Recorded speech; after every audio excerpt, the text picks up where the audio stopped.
Everyone, welcome back to my YouTube channel Neha Saini vlogs. और आज मैं आपके साथ रिव्यू करने वाली हूँ एस्पायरेंट मूवी का, जो कि TVF पे रिलीज़ हुई है।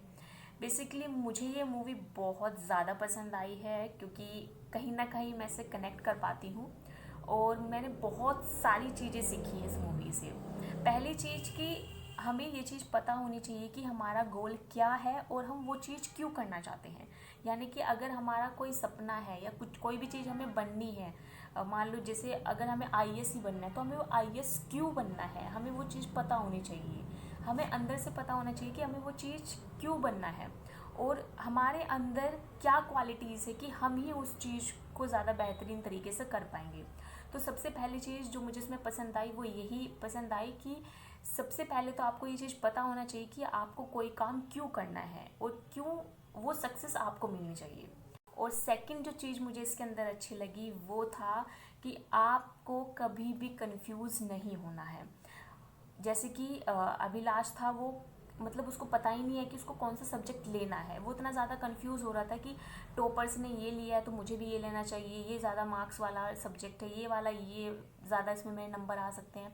तो आपको इस तरह से कंफ्यूज नहीं होना है। हर सब्जेक्ट अच्छे होते हैं, सिर्फ आपका पढ़ने का तरीका अच्छा होना चाहिए, ठीक है। जो कि संदीप भैया ने उसको बहुत अच्छे से गाइड किया था।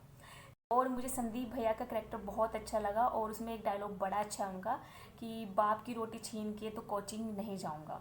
तो कहीं ना कहीं ये मिडिल क्लास फैमिली, उस टाइम का जो स्ट्रगल है वो कहीं ना कहीं इस चीज़ को शो करता है और कहीं ना कहीं हम जैसे लोग उससे कनेक्ट कर पाते हैं।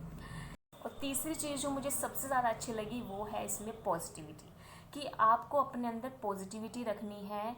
बार बार अगर आप फेल भी हो रहे हैं, या मुझे पता है कि अगर हम फेल होते हैं तो हमें कहीं ना कहीं डिप्रेशन होता है, लेकिन हमें उस डिप्रेशन को दूर करके नेगेटिविटी को खुद से दूर रखना है और पॉजिटिव अप्रोच अपनी लाइफ में लेकर के आनी है। जैसे कि हमने भी देखा कि पॉजिटिव अप्रोच से किस तरह से अभिलाष ने अपने जो अंकल थे जिनके यहाँ वो रह रहा था उनका एटीट्यूड चेंज कर दिया।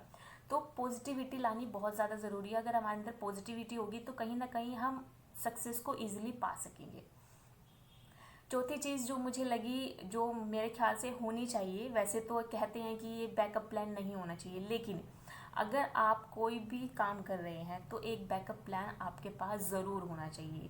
क्योंकि कोई गारंटी नहीं है कि आप जो काम कर रहे हैं उसमें आपको सक्सेस मिल ही जाए, क्योंकि कहीं भी ऐसा नहीं लिखा होता है कि आपको सक्सेस मिल ही जाएगी। तो कहीं ना कहीं मुझे लगता है कि एक बैकअप प्लान तो हमारे पास होना ही चाहिए, जिससे हम अगर बाय चांस हमें नहीं मिल पाए, हम अपनी मेहनत पूरी कर दी, हमने सब कुछ कर दिया, लास्ट टाइम तक कर दिया, लेकिन हमें फिर भी नहीं मिल पा रहा है, तो हम पूरी ज़िंदगी सिर्फ उसी चीज़ को लेकर नहीं चल सकते। एक बैकअप प्लान हमारे पास ज़रूर होना चाहिए।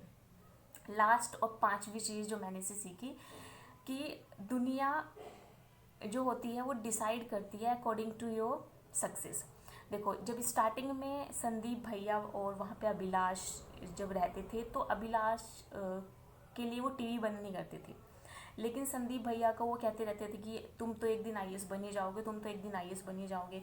लेकिन जब वो फेल हो गए तो वही लोग, वही अंकल उनसे बोलते हैं कि ऐसे कोई छत पे खड़ा होके थोड़े ही ना बन पाएगा IAS। तो ये जो है, मतलब दुनिया जो है वो अकॉर्डिंग टू पोस्ट हमें जज करती है और अकॉर्डिंग टू हमारी, कि हमारा कितना ऊंचा पोस्ट है, हमने कितना फेल या कितना हमने लाइफ में सक्सेस किया है।